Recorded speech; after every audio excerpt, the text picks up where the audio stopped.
ఆగాగు ఆచార్య దేవ ఏమంటివి జాతి నెపమన సోత శుద్ధులకిందు నిలువ అర్హత లేదందువా.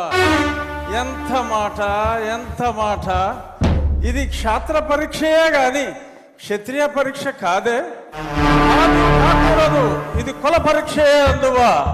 నీ తండ్రి భరద్వాజుని సంభవం ఎట్టిది. అతి దుముక్షాకరమైన నీ సంభవం ఎట్టిది. కుండలో పుట్టిదివి కదయ్యా, నీదే కులము. అంతేగాక ఈ కుల గురువైన వశిష్ఠుడు దేవకీ వేషయకు వరసి పుత్రుడు కాడా. ఆయనదే కులము.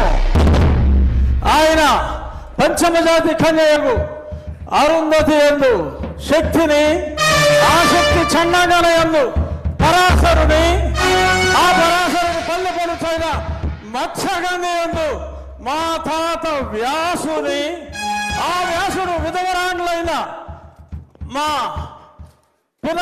పితామహి అంబికతో నా తండ్రిని, పితామహి అంబాలికతో నా పినతండ్రి పాండురాజును, మా ఇంటి దాసితో ధర్మ నిర్మాణ సరుడని మీ అందరితో కీర్తించబడుతున్న ఈ విదురదేవుని కనలేదా?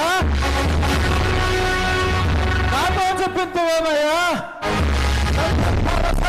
బట్టి క్షత్రబీజ ప్రాధాన్యములతో సంకరమైన మా గురువంశము ఏనాడో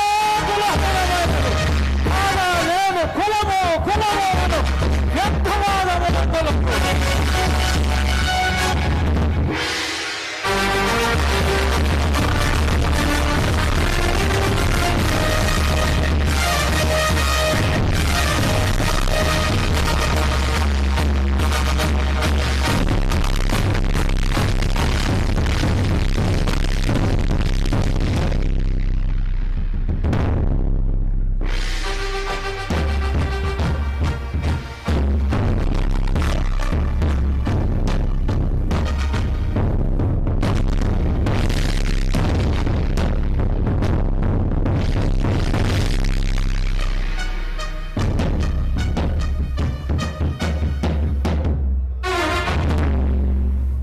తెలుగుదనాన్ని అద్భుతమైనటువంటి డైలాగుల్లో దుర్యోధనుడి పాత్రలో ఏకపాత్రాభినయం చేసినటువంటి మన శాసనసభ ఉపసభాపతి RRR శ్రీ కె రఘురామకృష్ణరాజు గారికి ఒక్కసారి గట్టిగా కర్తవ్య ధ్వనిలో అందిద్దాం.